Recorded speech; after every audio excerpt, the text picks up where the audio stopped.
Bismillahirrahmanirrahim. Assalamualaikum warahmatullahi wabarakatuh.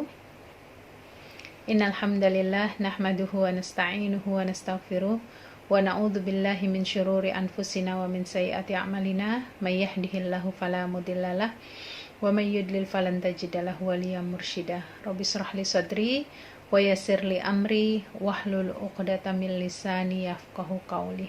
Rabbana zidna ilman nafi'an warzuqna fahman wasi'an. Apa kabarnya ibu-ibu semua? Semoga dalam keadaan sehat walafiat. Persis hari dimana kita baru saja melewati Rajab, ya, baru berhadapan dengan Isra Mi'raj, yang mudah-mudahan ini menjadi salah satu motivasi kita selalu memperbaiki amal-amal kebaikan kita, wabil khusus bab sholat. Mudah-mudahan kita diberikan kemudahan sampai akhir hayat kita mendapatkan husnul khatimah. Ibu-ibu yang dirahmati Allah, kita akan lanjutkan pembahasan surat Al-Hajj mulai dari ayat 15 sampai nanti kita bertemu akhir ayat itu di ayat 35. Ya, mohon maaf kalau ada penambahan dari ayat yang tertera, supaya masuk ya pembahasannya dan tidak terpisah-pisah. A'udzubillahi minasyaitonirrajim. Disebutkan di ayat 15-nya itu, man kana yadhunnu an la yansurahullah, ya, la yansurahullah fid dunya wal akhirah falyamdud bisababin ilas samai thumma liyaqta falyanzur hal yudhibanna kaiduhu ma yaghith. Ya, barang siapa yang menyangka bahwa Allah Subhanahu wa ta'ala tidak akan menolong Muhammad di dunia dan di akhirat, maka hendaklah dia merentangkan tali ke langit-langit dan lalu menggantungkan diri. Kemudian pikirkanlah apakah tipu dayanya itu dapat melenyapkan apa yang menyakitkan hatinya. Kemudian ditambahkan lagi di ayat 16-nya, wa kadzalika anzalnahu ayatim bayyinat wa annallaha yahdi may yurid. Ya, dan tentu saja demikianlah kami menurunkan Al-Quran yang merupakan ayat-ayat yang nyata. Sesungguhnya Allah memberikan petunjuk kepada siapa yang Dia kehendaki. Nah, ibu-ibu yang dirahmati Allah Subhanahu wa ta'ala, setelah sebelumnya ada pembahasan tentang orang musyrik yang suka membantah secara batil, ya, keadaan orang-orang munafik juga demikian, dan juga Allah menceritakan bagaimana keadaan orang beriman. Kemudian Allah menjelaskan dua hal ini berkaitan dengan pertolongan Allah kepada Rasulullah SAW. Dan juga yang kedua, penurunan Al-Quran sebagai ayat yang jelas, yang mana Al-Quran ini membimbing ya manusia kepada jalan yang benar. Nah, karenanya di ayat 15 disebutkan, barang siapa yang mengira bahwa Allah Subhanahu wa ta'ala tidak akan menolong Nabi Muhammad SAW di dunia dan di akhirat, silahkan saja. Ya, seolah-olah ingin ditantang oleh Allah. Silahkan buat mereka menggantungkan apa saja yang mereka bisa gantungkan ke langit, ya, yang pada hakikatnya ini merupakan satu kondisi ya yang menunjukkan barang siapa yang mengira Allah tidak akan menolong Nabi Muhammad SAW, ya, dia bisa menggagalkan pertolongan itu. Ya, menggagalkan apa yang memang dia kira bahwa risalah yang dibawa oleh Rasulullah SAW itu mereka anggap adalah sebuah sihir atau kepalsuan. Jadi Allah menantang bahwa dia kalau memang kalian itu tidak mau mengikuti, maka coba kamu naik ke langit, ya, kamu gantungkan apa yang kamu katakan bahwa itu adalah sihir dan lain sebagainya, ya. Maka di sini dia tidak akan mampu dengan tipu daya yang pada prinsipnya dia coba untuk menghancurkan, ya, karena di dalam tafsirnya di sini Abu Ja'far An-Nahas mengatakan adalah barang siapa yang mengira bahwa Allah Subhanahu wa taala tidak akan menolong Nabi Muhammad SAW dan mengira bahwa dia bisa menggagalkan pertolongan dan kemenangan yang diberikan kepada beliau, dia dipersilahkan mencari cara untuk naik ke langit. Kemudian potong dan gagalkan pertolongan dan kemenangan yang diberikan kepadanya itu. Jadi seolah-olah Allah menantang hal ini. Jika dia tidak mampu melakukan tipu daya dan memang dia tidak akan pernah mampu melakukannya, berarti dia tidak mampu menggagalkan pertolongan dan kemenangan yang memang diberikan oleh Allah kepada Rasulullah dan umatnya. Jadi dari ayat inilah didapati betapa orang-orang musyrik, ya, orang-orang kafir, mereka berupaya mencari celah, ya, untuk bisa menghancurkan, ya, menghilangkan apa yang dibawa oleh Rasulullah SAW, sampai akhirnya Allah memberikan tantangan seperti itu. Wa kadzalika anzalnahu ayatin bayyinat. Seperti penurunan ayat yang terdahulu, ya, yang pernah kita bahas, itulah kami turunkan. Apa yang diturunkan oleh Allah? Al-Quran sebagai ayat-ayat yang sangat jelas, memberikan pemahaman, memberikan makna-makna, menjadikan pelajaran kepada kita untuk betul-betul kita ambil pelajaran itu dengan baik. Yang kemudian wa annallaha yahdi may yurid. Dengan Al-Quran itu Allah akan menunjuki siapa saja yang Allah kehendaki dan siapa saja yang Allah sesatkan, ya. Ketika Allah kehendaki dia mendapatkan hidayah, maka Allah pun akan memberikan kesiapan dan kemauan bagi seseorang itu untuk beriman kepadanya, dan begitu juga sebaliknya. Nah, inilah ibu-ibu yang dirahmati Allah pada ayat 15 dan 16. Kemudian di ayat 17 hingga 18, di situ disebutkan, ya, innalladzina amanu walladzina hadu, ya, wassabiina wan nasara wal majusa walladzina asyraku innallaha yafsilu bainahum yaumal qiyamah innallaha ala kulli syai'in syahid. Alam taro annallaha yasjudu lahu man fis samawati wa man fil ard wasyamsu wal qamaru wan nujumu wal jibalu wasyajaru wad dawab wa katsirun minan nas wa katsirun haqqa 'alaihil 'adzab wa may yuhinillahu fama lahu min mukrim innallaha yaf'alu ma yasha'. Ayat ini menggambarkan tentang bagaimana Allah memberikan sebuah keputusan ilahiyah antara umat-umatnya, ya, antara hamba-hambanya, dan juga tunduknya segala sesuatu yang ada di muka bumi ini sebagai wujud dia mengagungkan Allah Subhanahu wa ta'ala. Jadi tidak ada yang ada di muka bumi ini kecuali mereka tunduk. Oleh karenanya, manusia yang sebetulnya diberikan akal pemikiran, hendaklah mereka berpikir tentang apa yang sudah Allah turunkan kepadanya. Jadi ibu-ibu, di dalam ayat ini sesungguhnya Allah memberikan keputusan di antara para pemeluk agama-agama yang beragam. Jadi ayat ini memberikan penjelasan ada 5 agama selain Islam, ya, yaitu yang pertama disebutkan bagaimana Allah menurunkan orang-orang beriman itu dengan agama Islam tentu saja. Kemudian yang kedua adalah umat Yahudi, yang ketiga Nasrani, kemudian yang keempat Majusi, kemudian yang kelima itu adalah kaum musyrikin yang menyembah sesuatu yang pada prinsipnya di luar berhala, ya, di luar menyembah kepada Allah, artinya menyembah berhala. Lalu mereka ini sudah diberikan petunjuk oleh Allah Subhanahu wa taala, tetapi mereka betul-betul menolak, ya, menolak dari apa yang telah ditetapkan oleh Allah Subhanahu wa taala.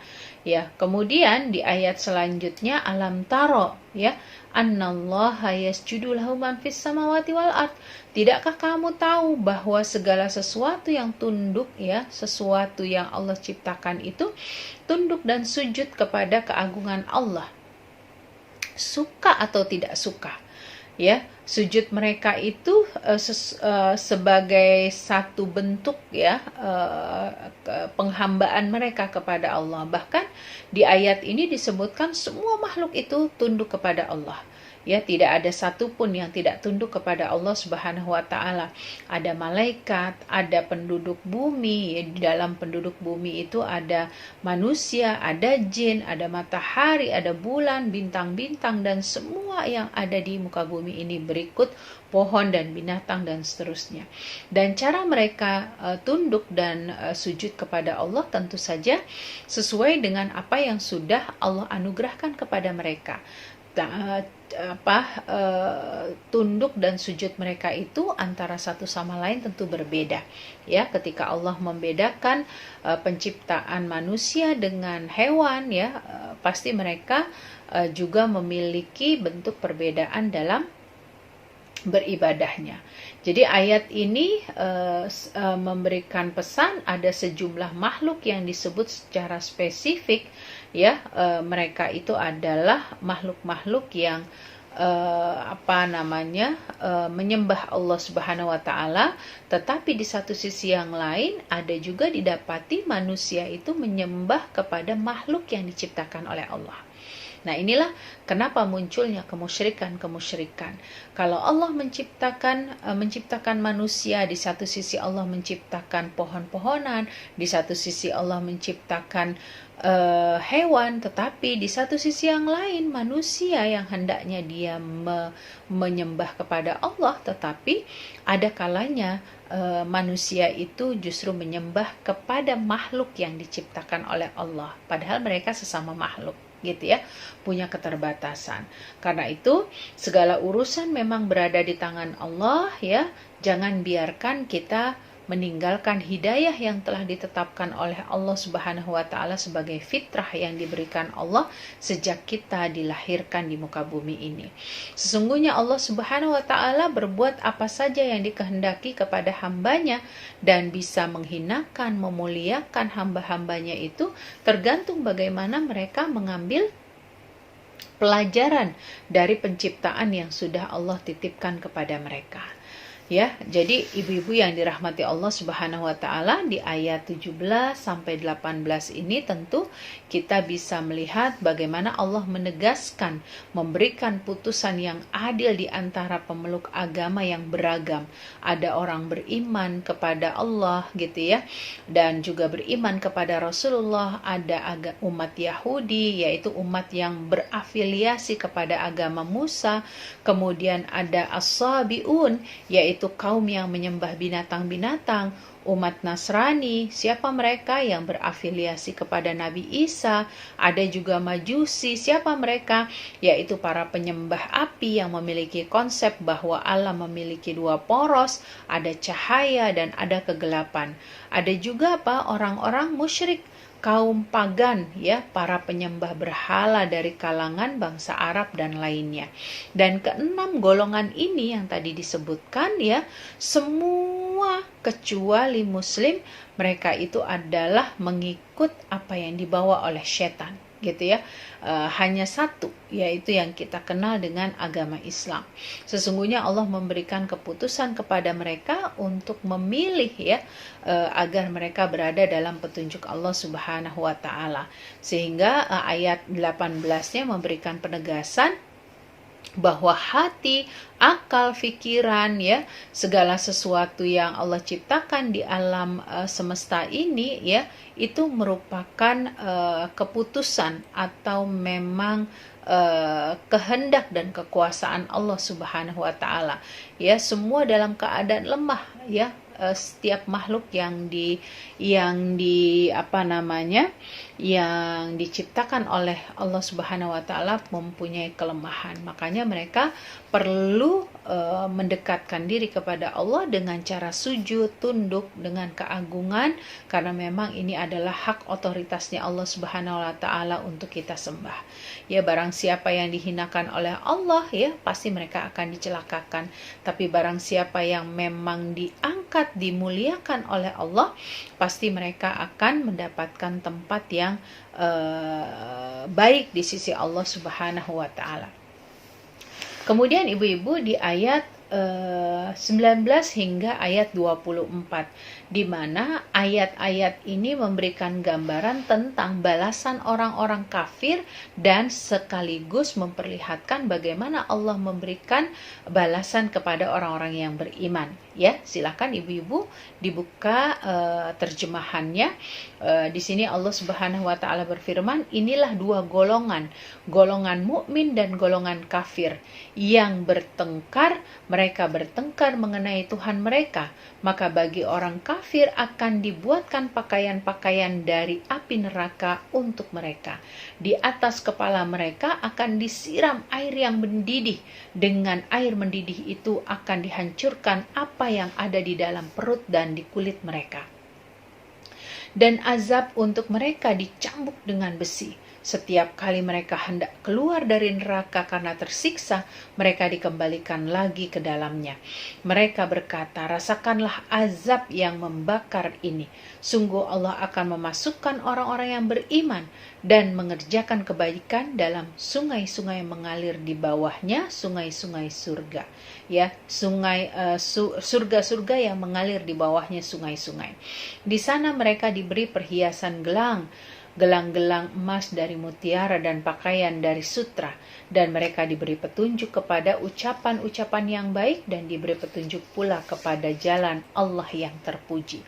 Jadi khusus di ayat 19 dan 24 ini, ketika Allah sudah menceritakan sebelumnya bagaimana orang beriman dan orang-orang yang tidak mau beriman, maka di ayat ini Allah memperlihatkan balasan orang yang tidak mau beriman alias kafir dengan orang yang beriman alias mereka berkomitmen untuk berpegang teguh kepada agama Allah Subhanahu wa taala.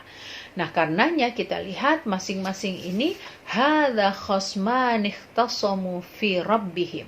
Ya, sungguh para pemeluk agama yang berada pada konsekuensi mereka memilih, tadi disebutkan ada 6, salah satunya adalah beriman, yang 5-nya yaitu Yahudi, Nasrani, Majusi, ya, penyembah berhala dan lain sebagainya, ada 5 yang lainnya, mereka itu adalah pada kubu orang-orang kafir, gitu ya. Makanya al-haqqa, yang benar itu pasti akan Allah tunjukkan kebenarannya.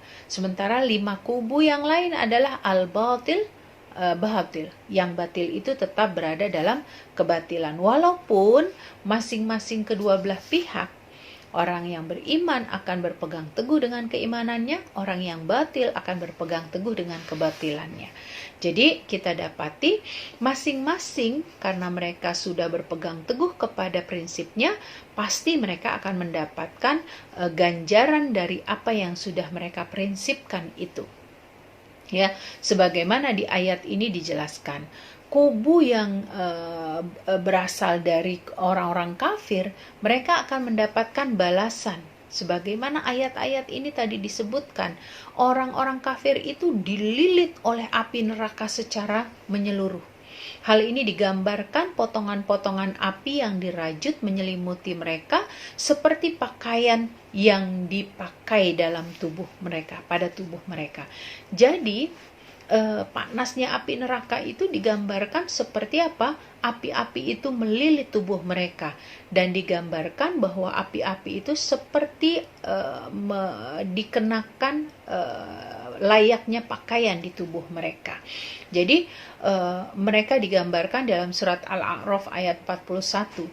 Bagi mereka tikar tidur dari api neraka, dan di atas mereka ada selimut api neraka. Jadi di bawah mereka itu api, di atas mereka api, ya. Jadi sehingga menyelimuti mereka seluruh tubuh mereka itu dengan api. Bukan hanya itu, ya. Yang kedua, di sini digambarkan bagaimana balasan orang kafir itu dituangkan di atas kepala mereka air mendidih yang sangat mendidih, yang dengan disiramkan itu mampu melelehkan bukan hanya kepala mereka, tetapi perut dan kulit itu ikut terbakar. Padahal yang disiram itu kepala, begitu. Tetapi yang langsung mendidih itu adalah bagian perut dan membakar kulit mereka hingga bagian dalam dan bagian luar tubuh mereka itu sama-sama terbakar, bukan hanya terbakar melainkan sampai meleleh. Ya, sungguh al-hamim, yaitu air mendidih yang super panas dituangkan di atas kepala mereka, lalu masuk dalam tengkorak hingga tembus ke perut mereka, lalu mendidih apa yang ada di dalam perutnya hingga mengalir sampai kedua kakinya. Itulah yang disebut as-sahar, ya, melelehkan, kemudian dia kembalikan seperti semula, dididihkan lagi, dilelehkan lagi, ya, sampai akhirnya berkali-kali mereka mendapatkan ganjaran seperti itu. Itu yang kedua. Yang ketiga, telah disiapkan bagi mereka apa? Cemeti dari besi yang digunakan untuk memukuli wajah mereka, kepala dan anggota tubuh mereka yang lain. Padahal mereka sudah dilelehkan, sudah dipanaskan. Tapi tidak cukup bagi orang-orang kafir ini, ya. Sampai pada poin yang ketiganya disebutkan Allah siapkan cemeti kepada mereka, digunakan untuk memukul wajah, kepala dan anggota tubuh mereka yang lainnya. Sebagaimana hadis Rasulullah SAW, seandainya ada sebuah mikma'ah, ya, cemeti dari besi itu diletakkan di bumi, lalu disuruh manusia dan jin bersama-sama untuk mengangkatnya, niscaya mereka tidak akan mampu mengangkatnya sedikit pun. Jadi saking beratnya cemeti itu, bayangkan ketika cemeti itu sampai ke muka seseorang, sampai ke tubuh seseorang, ya, diangkat oleh oleh manusia dan jin saja, mereka bersama-sama tidak akan mampu. Ya, seandainya gunung dihantamkan dengan mikma'ah, ya, dari besi itu, niscaya gunung itu akan hancur. Nah, bayangkan gunung saja akan hancur, ya, apalagi tubuh manusia yang memang mempunyai keterbatasan. Na'udzubillahi min dzalik. Begitulah Allah memberikan ganjaran kepada orang-orang kafir. Bukan hanya itu, ya. Jadi poin pertama Allah lilitkan dengan api, yang kedua kemudian Allah tuangkan dari kepala mereka sampai mendidih di perutnya, yang ketiga disediakan cemeti yang sangat dahsyat beratnya, ya, hingga tubuh mereka itu hancur lebur. Tapi juga yang keempat, ya, mereka katakan, Allah Subhanahu wa taala firmankan, kullama aradu ayyakhruju minha min ghamma u'idu fiha wa dzuqu adzabal hariq. Ketika Allah kasih kesempatan mereka keluar, tapi pada saat mereka melarikan diri dari kerasnya azab jahanam itu, mereka lagi-lagi akan dikembalikan oleh Allah seperti sedia kala. Jadi mereka tidak akan bisa terlepas dari apa yang dihukumkan oleh Allah kepada mereka. Na'udzubillah min dzalik, ya. Fudail bin Iyad mengatakan, sungguh demi Allah, mereka tidak memiliki harapan untuk bisa keluar dari neraka jahanam itu. Kenapa? Kaki-kaki mereka itu terikat dan tangan-tangan mereka itu terbelenggu. Mereka akan dilempar ke atas oleh kobaran api neraka dan dikembalikan lagi ke bawah oleh cemeti neraka itu sendiri. Jadi begitu mereka keluar, mereka akan turun lagi ke api neraka itu. Ya, na'udzubillah min dzalik. Nah, inilah poin di mana Allah menceritakan tentang kubunya orang-orang kafir yang mereka tidak beriman kepada Allah. Adapun, ya, kubu artinya kelompok orang kedua, yaitu orang yang beriman, Allah katakan, innallaha yudkhilul ladzina amanu wa amilus solihati jannatin tajri min tahtihal anhar. Ya, sesungguhnya Allah memasukkan orang-orang mukmin yang mengerjakan amal soleh, yaitu amalan ketaatan dan amalan yang bisa mendekatkan diri mereka kepada Allah serta menjauhkan kemudorotan, ya, maka mereka dimasukkan ke dalam surga yang tinggi dan megah, ya, dan mengalir di bawahnya sungai-sungai, di kiri, kanan, di bawah istana-istana. Ya, di sanalah mereka bebas berkeliling sesuai dengan kehendak hati mereka, dan mereka bisa tinggal dimanapun mereka mau. Masya Allah, luar biasa, berbeda sekali dengan apa yang Allah ganjarkan kepada orang-orang kafir. Bukan hanya itu, ya, Seperti halnya orang-orang kafir diberikan ganjaran yang bertubi-tubi, orang beriman apalagi setelah mereka mendapatkan kenikmatan yang sangat luar biasa, ya, mereka ditempatkan di surga yang diberikan pintu yang mana saja yang mereka kehendaki, tapi juga ya mereka diberikan fasilitas. Bagaimana orang ketika di dunia mungkin dia punya perhiasan, mereka punya baju yang bagus gitu ya, memiliki harta benda yang bisa digunakan untuk berada di jalan Allah. Begitu juga nanti di akhirat, di surga. Mereka diberikan perhiasan, mereka kenakan di dalam surga itu apa? Berupa gelang emas, ya, berbatukan mutiara. Mereka diberi batu mutiara untuk menghiasi kepala mereka, ya, memberikan mahkota di kepala mereka. Hal ini apa? Sebagaimana Rasulullah Shallallahu Alaihi Wasallam sebutkan, perhiasan yang dikenakan orang mukmin di surga adalah sesuai dengan sampai di bagian mana mereka anggota tubuh yang tersiram air wudhu ketika mereka berwudhu.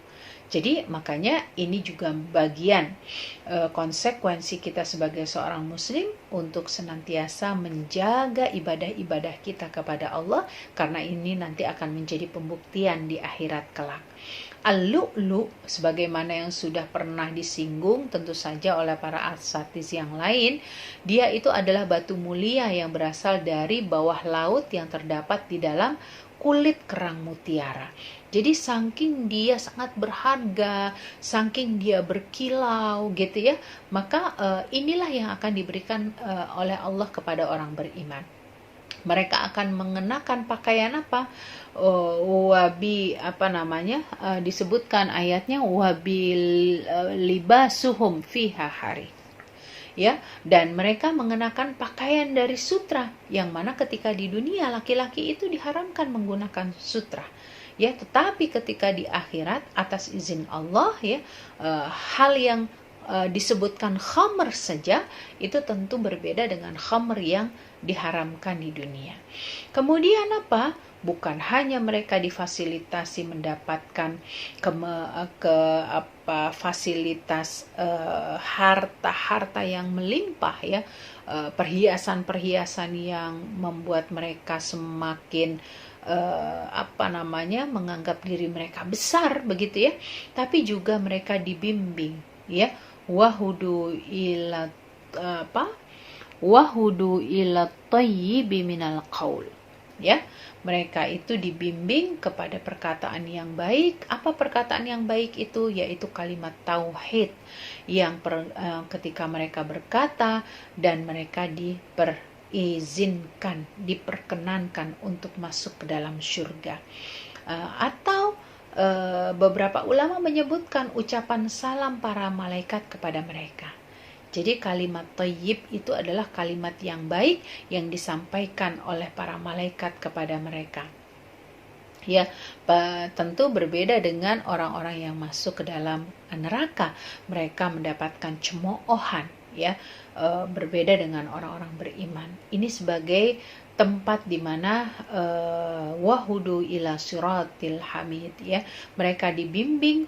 Kalau tadi disebutkan bimbingannya itu untuk membawa perkataan yang baik, setelah itu mereka dibimbing ke jalan yang terpuji, tempat mereka memanjatkan puji syukur kepada Allah Subhanahu wa Ta'ala, dan mereka akan menjadikan Allah ridho kepada mereka. Masya Allah, luar biasa, ya. Upaya yang dilakukan oleh orang-orang beriman tentu berbeda dengan apa yang dilakukan oleh orang kafir, ya, karena pada hakikatnya apa yang dilakukan oleh orang-orang kafir, ya, mereka akan mendapatkan penyiksaan dengan cara bertingkat-tingkat, ya, kemudian terus diberikan oleh Allah Subhanahu wa Ta'ala siksa demi siksa, ya, sebagaimana tadi disebutkan, mulai dari dididihkan sampai kemudian disiramkan air, kemudian sampai diberikan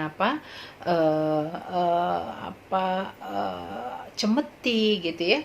Kemudian kalaulah mereka bisa selamat, kemudian mereka dibalikan lagi, dan ini banyak sekali hal-hal yang didapati oleh orang-orang kafir. Begitu juga orang-orang beriman, mereka mendapatkan tempat yang mulia ya. Kemuliaan mereka itu bukan hanya masalah tempat, tetapi juga apa yang mereka gunakan, apa yang akan mereka dapatkan dari sebuah petunjuk, baik itu petunjuk untuk mendapatkan kalimat-kalimat thayyib, dan juga petunjuk ya di mana mereka akan diarahkan atau disampaikan kepada tempat yang tertinggi di sisi Allah Subhanahu wa taala.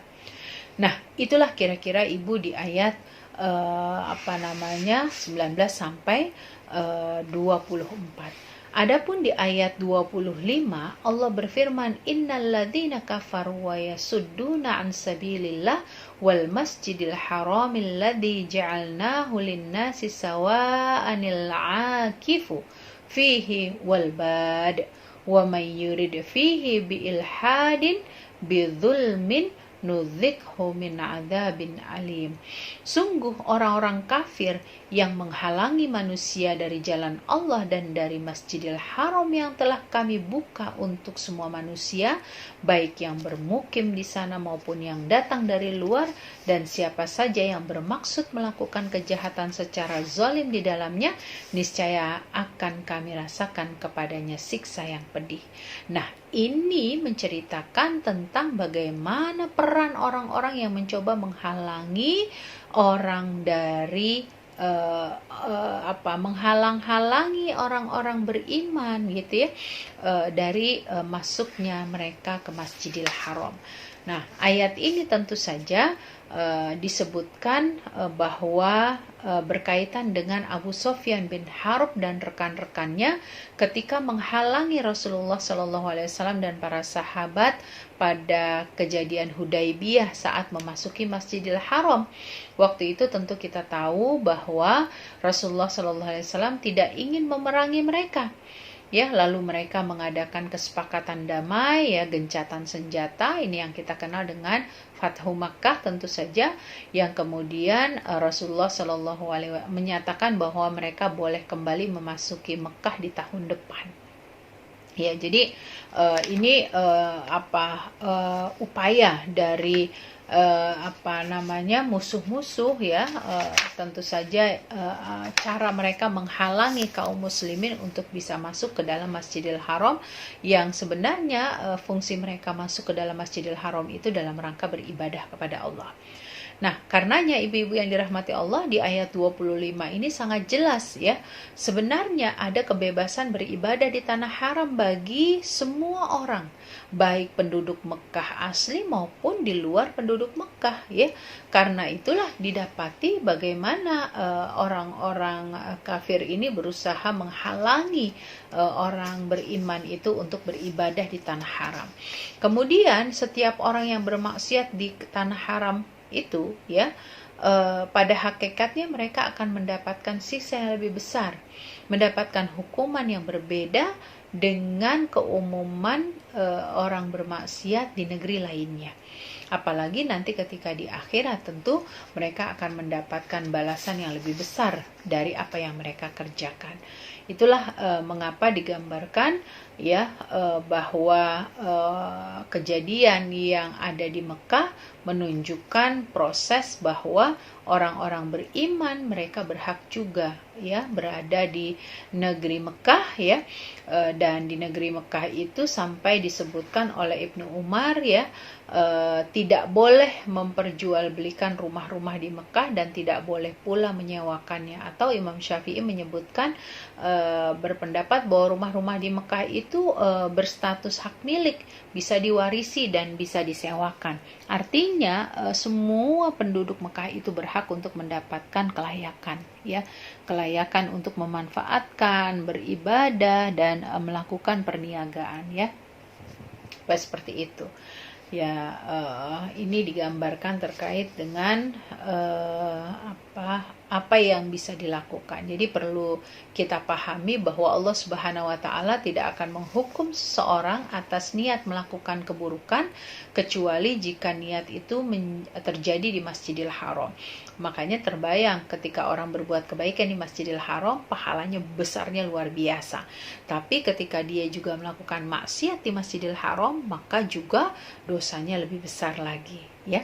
Karena ini terkait dengan hal yang seseorang itu bisa bertambah pahalanya berkaitan dengan masalah tempat, waktu, dan juga kedudukan mereka. Dan di sini karena berkaitan dengan masalah tempat, jadi didapati bahwa siapa saja yang bermaksiat di Masjidil Haram, mereka akan mendapatkan hukuman juga yang lebih besar. Nah, lanjut ibu-ibu, yaitu di ayat 26 hingga 29, di mana di ayat 26 hingga 29 ini menceritakan tentang penentuan tempat yang menjadi lokasi Baitul Haram dan perintah berhaji di Baitul Haram. Ya, ibu-ibu bisa lihat terjemahannya. Dan ingatlah ketika kami tempatkan Ibrahim di tempat Baitullah dengan mengatakan, janganlah engkau mempersekutukan aku dengan apapun, dan sucikanlah rumahku bagi orang-orang yang tawaf dan orang-orang yang beribadah dan orang yang ruku dan sujud. Dan serulah manusia untuk mengerjakan haji, niscaya mereka akan datang kepadamu dengan berjalan kaki atau mengendarai setiap unta yang kurus. Mereka datang dari segenap penjuru yang jauh, agar mereka menyaksikan berbagai manfaat untuk mereka, dan agar mereka menyebut nama Allah pada beberapa hari yang telah ditentukan atas rezeki yang Dia berikan kepada mereka berupa hewan ternak. Maka makanlah sebagian darinya, dan sebagian lagi berikanlah untuk dimakan orang-orang yang sengsara dan fakir. Kemudian hendaklah yang sengsara dan mereka menghilangkan kotoran yang ada di badannya, mereka menyempurnakan nazar-nazar mereka dan melakukan tawaf sekeliling rumah Baitullah. Nah, ayat ini memberikan gambaran tentang bagaimana prinsip pelaksanaan ibadah-ibadah yang harus dilakukan. Ya, yang pertama tentu saja di ayat ini, di ayat 26 ya sampai 29, bagaimana pembangunan Ka'bah Al-Musyarrafah atau Baitul Haram di tangan Nabiullah Ibrahim alaihissalam itu pada hakikatnya adalah perintah Allah Subhanahu wa taala. Dan di sini ada dua misi atau dua tujuan. Tujuan yang pertama adalah mendeklarasikan keesaan Allah Subhanahu wa taala, yang mana mengesahkan Allah itu berarti mentauhidkan, memurnikan dari segala hal yang berbau kesyirikan. Yang kedua, membersihkan Baitul Haram dari segala bentuk berhala. Jadi kita ketahui bahwa berhala-berhala ini sudah bermunculan sebelum datangnya Islam. Ya, begitu pula di masa Nabiullah Ibrahim, yang mana biasa orang-orang tawaf itu bertelanjang, bahkan di dalam Ka'bah itu banyak terdapat berhala-berhala yang mereka sembah begitu. Dan bagaimana membersihkan Baitul Haram itu dari segala bentuk berhala, baik itu berhala yang bentuknya patung, kotoran, kekufuran, bid'ah, najis, dan lain sebagainya, itu yang juga merupakan bagian hal yang harus dibersihkan. Kemudian wa'adzin finnasi bil hajj merupakan pemberitahuan tentang hukum wajibnya berhaji bagi orang beriman. Maka perintah berhaji itu disyariatkan ya untuk kaum muslimin, untuk memperkuat keislaman seorang muslim. Ya, dan tentu yang turun pada tahun ke-6 itu pada hakikatnya merupakan menunjukkan belum menunjukkan tentang kewajiban haji. Jadi para ulama sepakat kewajiban haji itu adanya di tahun ke-10. Adapun tahun ke-6 seperti yang tadi disampaikan, belum ada pelaksanaan ibadah haji itu sendiri. Ya, karena itu prakteknya Rasulullah SAW melaksanakan haji itu sebanyak 2 kali, yaitu sebelum hijrah, ya adalah disebutkan sebagai haji sunnah ya, mengikuti ajaran apa yang dibawa oleh para nabi terdahulu. Tapi begitu sudah ada kenabian begitu ya, maka Rasulullah Shallallahu Alaihi Wasallam melakukan hijrah, melaksanakan haji yang dikenal dengan nama Haji Wada, karena disitulah pertama terakhirnya Rasulullah Shallallahu Alaihi Wasallam melaksanakan ibadah haji, dan ini ada di tahun ke-10 Hijriah ya. Nah, ibu-ibu yang dirahmati Allah Subhanahu wa taala, dari ayat ini pun kita dapati yaitu karijalan wa ala kulli dhamirin. Ternyata ibadah haji itu ada yang mengatakan yang paling utama adalah dengan cara berjalan kaki. Tentu menurut versi ayat ini ibu-ibu ya. Karena ternyata para ulama menyepakati yang baik juga adalah dengan cara berkendaraan. Terbukti Rasulullah Shallallahu Alaihi Wasallam gitu ya, melaksanakan ibadah haji dengan menggunakan unta, menggunakan binatang tunggangan. Ini menunjukkan jika mereka memang punya kemampuan dengan cara berjalan kaki itu juga baik ya, tetapi menggunakan kendaraan juga baik. Intinya tentu saja kalau kita kekinian itu akan kita dapati kesulitan, apalagi orang Indonesia gitu ya, harus jalan kaki gitu ya ke Masjidil Haram. Nah, masih banyak masyarakat-masyarakat yang masih mengambil keutamaan dengan cara berjalan kaki. Saya contohkan ada beberapa kisah ya, sampai hari ini masih terjadi. Misal ya, saudara-saudara kita dari Sudan itu mereka melakukan perjalanan untuk menunaikan haji dengan cara berjalan kaki. Mereka berjalan kaki itu membutuhkan waktu kurang lebih 2 bulanan. Jadi Masya Allah luar biasa ya. Nah, dari ayat ini juga kita dapati bagaimana Allah Subhanahu wa taala menyebutkan liyashhadu ya, manafi'u lahum ya, manafi'a lahum, menunjukkan pembolehan melakukan aktivitas perniagaan. Jadi orang kalau berangkat haji motif utamanya adalah beribadah kepada Allah. Tetapi sekali dayung 2-3 pulau terlampaui itu dibolehkan. Maksudnya ketika dia telah menunaikan ibadah haji atau sebelum menunaikan ibadah haji yang menjadi syarat dan rukunnya, maka dia diperbolehkan berdagang di sana. Gitu ya, tidak ada larangan ya. Makanya ini tidak diperselisihkan oleh para ulama. Nah, ibu-ibu yang dirahmati Allah, kata-kata manafi'a di ayat ini menunjukkan hikmah ibadah haji, bahwa haji disyariatkan karena memang banyak banget mengandung manfaat agama dan urusan agama dan dunia ya.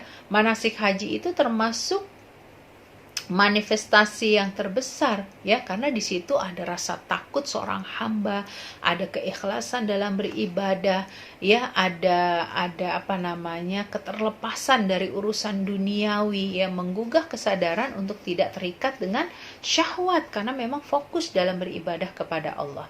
Tapi di satu sisi yang lain itu ada saling toleran gitu ya, saling belas kasih, empati, berbuat baik, keadilan dengan sesama gitu, saling tolong menolong. Sebab orang-orang yang menempuh perjalanan saat itu ya, sekalipun mereka nggak kenal gitu ya, tapi ada upaya untuk mereka lita'arofu, saling mengenal, saling merasa senasib sepenanggungan ya.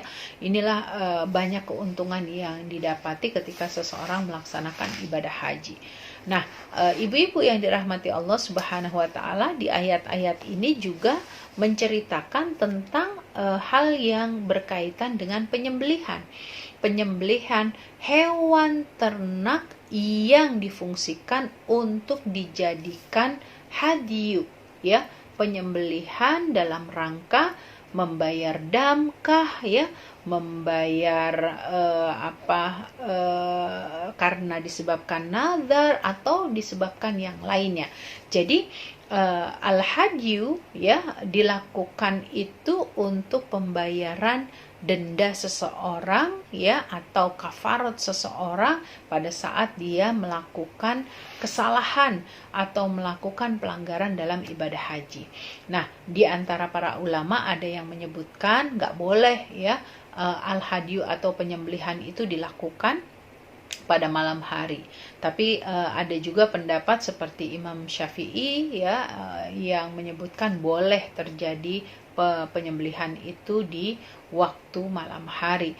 Hanya saja di sini ada perbedaan pendapat terkait dengan hari-hari nahar, hari-hari penyembelihan pada saat bulan Zulhijjah atau bulan berhaji. Kalau di kita secara mayoritas ya punya pemahaman yang sama, yaitu Yaumun Nahar itu bermula dari tanggal 10 sampai tanggal 13. Jadi 11, 12, 13 itulah yang disebut hari tasyrik.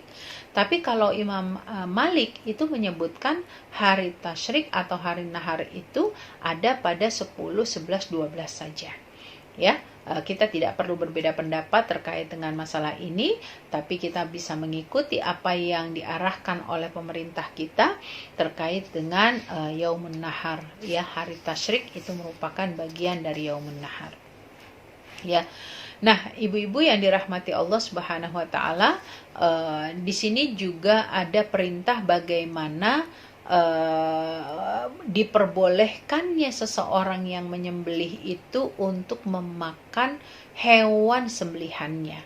Ya, ini berkaitan dengan kurban atau memang ketika seseorang melaksanakan ibadah haji. Kalau biasanya kita orang Indonesia melakukan ibadah haji dengan cara tamattu, maka tamattu itu atau hewan yang disembelih disebabkan kita harus membayar dam karena sebab haji tamattu, kita dilarang untuk memakan hewan kurban ya, denda tersebut.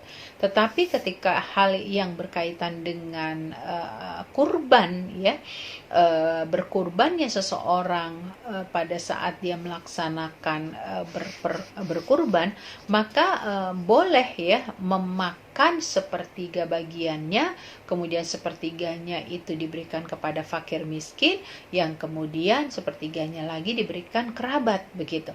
Walaupun ada perbedaan pendapat ulama berkaitan dengan pembagiannya, nggak boleh diambil oleh mereka yang melakukan kurban, tetapi mayoritas ulama membolehkannya untuk memberikan pesan bahwa jangan samakan seperti orang-orang jahiliyah. Orang-orang jahiliyah itu sampai hari ini di beberapa negara masih punya prinsip bahwa ketika kita berkurban itu nggak boleh. Tidak bolehnya ini bahkan sampai pada tingkat pengharaman. Ya, tidak boleh seolah-olah memakan daging kurban yang dia kurbankan. Padahal hukumnya boleh seperti itu. Ya, nah ini ibu-ibu hewan-hewan ternak yang pada prinsipnya ada pada 3 bagian ya. Unta, sapi dan atau kerbau, dan kambing atau domba. Ya, itu adalah hewan-hewan yang disembelihkan. Kemudian yang harus dipahami ya, boleh seseorang itu memakan apa yang dia kurbankan selama apa? Selama tidak mengambil bagian lebih besar. Seperti itu. Ya, kalaupun dia mau memberikan kepada orang lain, bagaimana? Boleh juga. Begitu ya.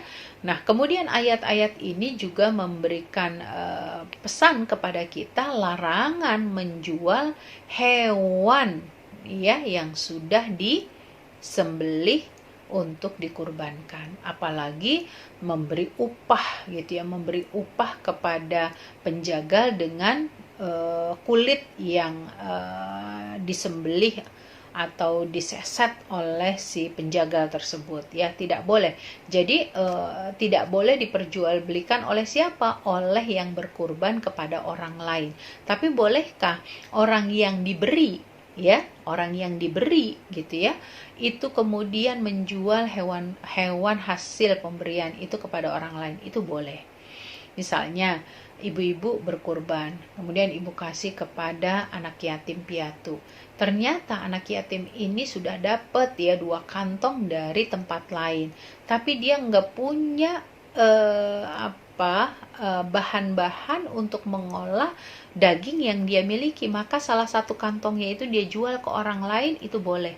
Yang tidak boleh adalah kita ya, sebagai orang yang berkurban kemudian memperjualbelikan. Kemudian ayat ini juga memberikan petunjuk tentang kewajiban tahallul. Jadi tidak sah tentu saja orang yang berumroh atau orang yang berhaji ketika mereka telah menyelesaikan ibadah tersebut, kemudian mereka tidak lakukan tahallul. Kemudian ayat ini juga memberikan penguatan kepada kita keharusan melakukan tawaf. Ya, keharusan melakukan tawaf ini disepakati oleh para ulama pada saat seseorang melaksanakan ibadah haji. Yang nggak boleh ditinggalin itu adalah tawaf ifadah, karena dia masuk kepada rukun, ya, sehingga ketika ditinggalkan menyebabkan hajinya tidak sah. Karena kalau kita bicara tawaf itu ada tiga bentuk tawaf. Ada tawaf kudum, ada tawaf ifadah, dan ada tawaf wada. Ya, ini yang pada prinsipnya dilakukan oleh orang-orang yang melaksanakan ibadah haji, ya. Ya, makanya disebutkan tawaf ifadah, ya, dan tawaf kudum, juga tawaf wada. Kemudian di sesi akhir ibu-ibu kita dapati bagaimana ayat-ayat dari surat Al-Hajj dari ayat 30 sampai 35 ini menceritakan tentang mengagungkan hurumat, ya, dan syiar-syiar Allah. Mana saja yang menjadi satu hal yang diharamkan, mana saja yang hal-hal yang diperbolehkan, ya. Silakan ibu-ibu dibuka terjemahannya berkaitan dengan ayat 30 sampai 35. Karena ini cukup panjang, waktu kita terbatas, maka saya mencoba untuk tidak membacakan tapi langsung membahas pada tafsirnya. Ya, kita lihat ibu-ibu yang dirahmati Allah, bagaimana setelah Allah menceritakan tentang pelarangan menyembah kepada selain Allah, kemudian memasukkan unsur ganjaran kepada orang beriman dan orang kafir, kemudian tentang berhaji, begitu, ya. Nah, dilanjutkan dengan larangan mengagungkan berhala, membuat kebohongan atas nama Allah, berdusta dalam memberikan persaksian. Dan ini masih berlaku pada bab ketika seseorang melaksanakan ibadah haji. Makanya di sini dikatakan dzalika wa may yu'azzim hurumatillahi fahuwa khairul lahu inda rabbih, ya. Itulah yang diperintahkan berupa amal-amal ketaatan dalam menunaikan manasik dan pahalanya yang agung. Barang siapa yang mengagungkan hukum-hukum Allah dengan mengetahui dan menyadari kewajiban hukum tersebut dan melaksanakan apa-apa yang menjadi tuntutannya dengan cara menjauhi kemaksiatan dan hal-hal yang diharamkan, serta mematuhi perintah, baginya pahala yang agung atas apa yang mereka kerjakan dari ketaatan kepada Allah dan mereka meninggalkan apa yang diharamkan. Jadi kata-kata al-hurumat, ya, ini maknanya diharamkan oleh Allah. Jadi setiap perkara yang dilarang dalam haji seperti berbantahan, pertengkaran, jima, kefasikan, ya, karena ini babnya bab haji, ya. Kemudian berburu, mereka tinggalkan karena memang itu adalah sesuatu yang dilarang. Mereka pasti akan mendapatkan pahalanya di sisi Allah Subhanahu wa taala. Ya, ada juga yang mengatakan yang dimaksud dengan al-hurumat adalah bagaimana seseorang itu mendapatkan pentaklifan itu pembebanan, ya, pembebanan apa yang memang menjadi kewajiban mereka. Nah, kemudian ibu-ibu disebutkan ayatnya wa uhillat lakumul an'amu illa ma yutla alaikum, ya. Diperbolehkan bagi kalian, ya, maksudnya orang yang beribadah haji, untuk memotong hewan ternak dan mengkonsumsinya, atau buat mereka yang melakukan berkurban, ya, kecuali apa yang dilarang dan dibacakan keharamannya, begitu. Artinya di dalam Islam yang halal itu lebih banyak daripada yang diharamkan. Makanya kenapa sesuatu yang haram itu masih tetap dicari oleh manusia, orang muslim, padahal yang jelas kehalalan itu lebih terbentang dibandingkan sesuatu yang haram. Ya, yang haram itu sedikit sekali. Kemudian fajtanibu rijsa minal authan. Oleh karena itu Allah pun memberikan peringatan, jauhi segala bentuk kotoran. Kotoran rijsun ini, najis ini bukan hanya bab bentuknya najis gitu ya, tetapi bukan hanya bentuknya kotoran semata, tapi dikiaskan dengan berhala dan patung. Jadi tidak layak orang yang tengah beribadah haji, mereka masih ada unsur penyembahan kepada selain Allah Subhanahu wa taala, sebagaimana yang kita lihat pada saat sekarang ini. Banyaknya orang-orang ya yang mereka mengaku muslim, ketika mereka tawaf, mengusap-ngusap Ka'bah, mencium-cium bahkan ke Raudhah, bahkan di Hajar Ismail, yang akhirnya tujuan mereka beribadah kepada Allah itu jauh dari bentuk ibadah itu sendiri. Ya, makanya di sini ditegur ya, fajtanibur rijs, ya jauhi itu yang namanya bentuk kotoran ya, karena memang bisa memunculkan dampak keburukan ya. Bahkan di ayat di pertemuan kita sebelumnya itu digambarkan sesungguhnya orang yang menyembah berhala, mereka itu sangat buruk, sekaligus harusnya dimunculkan ketidaknyamanan ya, rasa jijik terhadap penyembahan mereka kepada berhala. Ya, yang dimaksud berhala di sini tentu adalah ketika seseorang itu harus mampu ya menjauhi penyembahan dan pengagungan terhadap berhala-berhala tersebut untuk memperkuat perintah bahwasanya orang yang melaksanakan ibadah haji itu hanyalah beribadah kepada Allah Subhanahu wa taala ya. Kemudian lanjutannya fajtanibu qaula zur ya, hunafa lillah ghairu musyrikin ya. Jauhilah kebohongan, kebatilan dan kesaksian palsu, sebab itu semua masuk dalam cakupan qaula zur ya. Yang lebih tepatnya di sini adalah kesaksian palsu.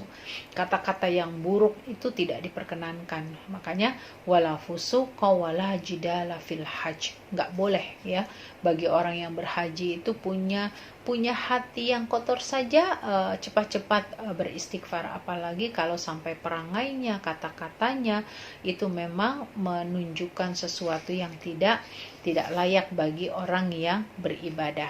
Kemudian disebutkan barang siapa yang mengadakan ilah lain di samping Allah, menyembah kepadanya selainnya, sesungguhnya dia benar-benar telah merugi ya, dengan kerugian yang sangat besar dan binasa dengan kebinasaan yang nyata.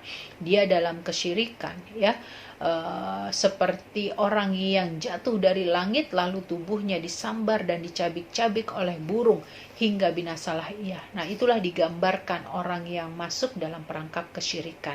Dia seperti orang yang jatuh dari ketinggian ya, belumlah sampai jatuh hancur lebur gitu ya, sudah tercabik-cabik oleh burung-burung. Jadi binasanya itu betul-betul dalam keterpurukan. Ya, jadi mengapa ini disampaikan ya? Tujuannya supaya betapa kita sebagai seorang muslim mesti menyadari apa buruknya sikap musyrik ya, memiliki perangai-perangai musyrik di hadapan Allah Subhanahu wa taala, dan kita punya kesadaran yang utuh untuk segera menjauhinya. Kemudian dzalika wa may yu'azzim sya'airallah fa innaha ya min taqwal qulub. Urusan barang siapa yang mengagungkan hewan-hewan al-hadyu ya, binatang-binatang sembelihan untuk dikurbankan, karena hewan al-hadyu itu termasuk lambang haji dengan cara memilih yang besar, gemuk, bagus dan halal. Barang siapa yang mengagungkan perintah-perintah Allah dan manasik haji, termasuk mengagungkan hewan hadyu dengan cara memilih yang baik gitu ya, maka sesungguhnya dia termasuk orang-orang orang-orang yang memiliki ketakwaan hati. Termasuk kita ibu-ibu pada saat kita hendak melakukan kurban, anggaplah kita tidak berangkat haji, kemudian kita berkurban di rumah kita, maka pilihlah yang terbaik.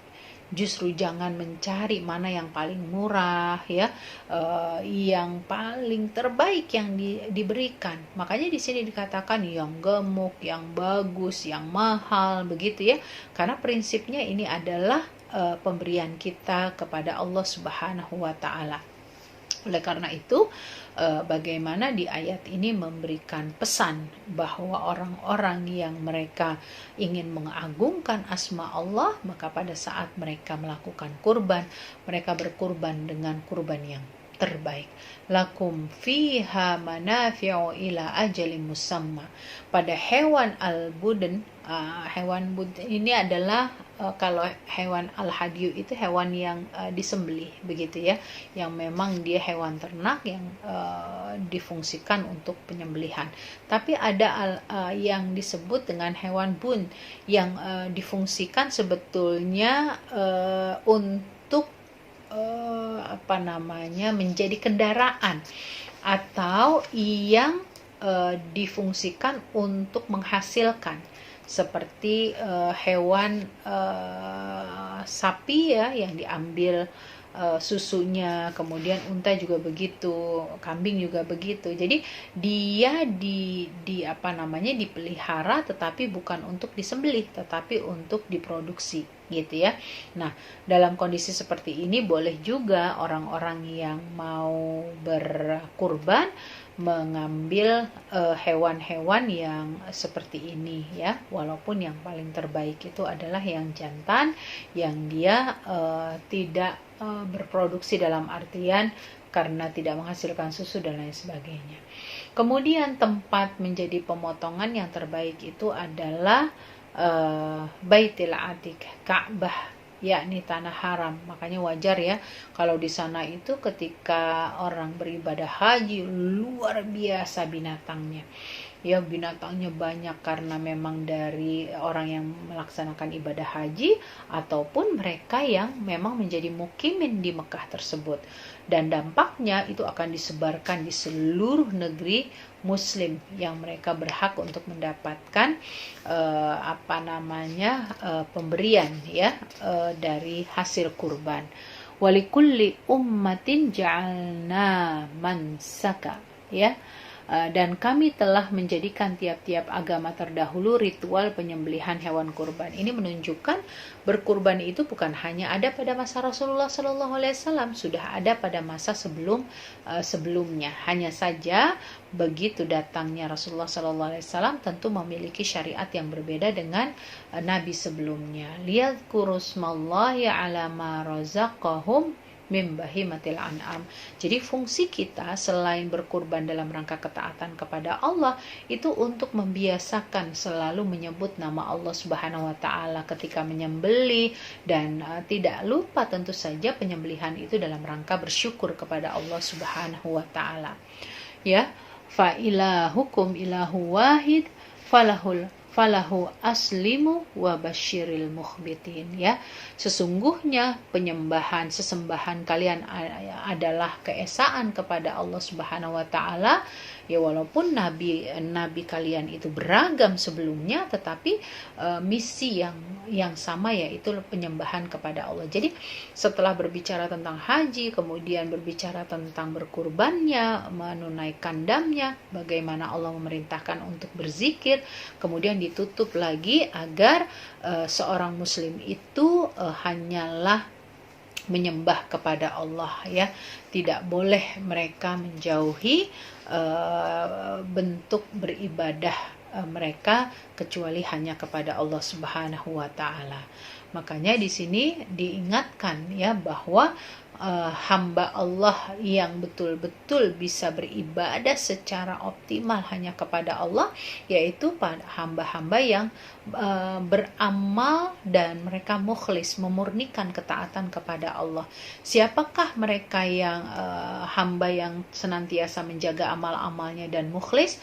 Mereka adalah orang-orang yang takut, gemetar dan khusyuk ketika nama Allah disebut. Alladzina idza dzukirallahu wajilat qulubuhum. Ya, sebagaimana dalam surat Al-Anfal ayat 2. Kemudian yang kedua, ya, kriteria atau ciri mereka yang senantiasa menjaga amal dan keikhlasan mereka itu adalah sabar atas musibah dan cobaan yang menimpa mereka. Ya, wassabirina ala ma asabahum. Mereka adalah orang-orang yang sabar dan tabah atas semua berbagai penderitaan dan masyaqqah. Masyaqqah itu kesulitan, ya, dalam menjalankan ketaatan kepada Allah. Yang ketiga, mereka yang beramal dan menjaga keikhlasan atau mukhlisin, yaitu mereka yang menjaga, yang menegakkan sholat, ya, mereka orang yang menegakkan sholat pada waktu yang ditetapkan dengan cara sempurna disertai dengan kekhusyuan kepada Allah. Yang keempatnya, berinfak dan bersodakoh, ya, apa yang dikaruniakan oleh Allah kepada mereka. Mereka menginfakkan rezeki yang terbaik kepada keluarga mereka, kepada orang-orang miskin. Karena seperti halnya berbicara tentang penyembelihan tadi, ya, penyembelihan atau hewan kurban itu tentu diberikan juga kepada mereka yang membutuhkan. Dalam hal ini adalah fakir miskin. Nah, inilah ibu-ibu yang dirahmati Allah Subhanahu wa taala, bagaimana kita mendapatkan hikmah terbesar, ya, sesungguhnya mengagungkan hurumatillah, yaitu amalan-amalan haji yang lainnya. Pada saat kita melaksanakan ibadah haji itu merupakan hal yang besar sekali pahalanya agar kita mampu meninggalkan hal-hal yang diharamkan oleh Allah Subhanahu wa taala. Dan tentu ayat ini juga mengingatkan kita kembali tadi, ya, bolehnya mengkonsumsi hewan sembelihan yang kita sembelih karena Allah Subhanahu wa taala, sekalipun pada saat itu kita niat berkurban, ya, menjadi sebuah keharusan tentu saja bagi kita untuk menjauhi hal-hal yang berbau penyembahan kepada berhala, ya. Kemudian menjauhi hal-hal yang memiliki pembicaraan kotor yang tidak baik, gitu, ya. Kemudian bagaimana pada saat melaksanakan ibadah haji ini momentum yang paling tepat adalah menjaga keikhlasan dalam beribadah tersebut agar tidak terkontaminasi dalam penyembahan kepada selain Allah, ya. Dan Allah mengingatkan kembali agar senantiasa mengagungkan syiar-syiar Allah, ya, baik dalam bentuk berkurban, dalam berzikir, dalam menjalankan ketaatan-ketaatan di sisi Allah Subhanahu wa taala. Ya, mudah-mudahan ibu-ibu ini yang bisa saya sampaikan, semoga ada manfaatnya untuk kita semua, dan kita berharap Allah berikan kemudahan bagi kita untuk memahami sedikit demi sedikit ilmu Allah ini hingga menjadi amalan makbulan di sisinya, ya. Saya mohon ampun kepada Allah dan mohon maaf jika banyak kesalahan. Kita tutup dengan kafaratul majlis. Subhanakallahumma wa bihamdika asyhadu an la ilaha illa anta astaghfiruka wa atubu ilaik. Wal afu minkum. Wassalamualaikum warahmatullahi wabarakatuh.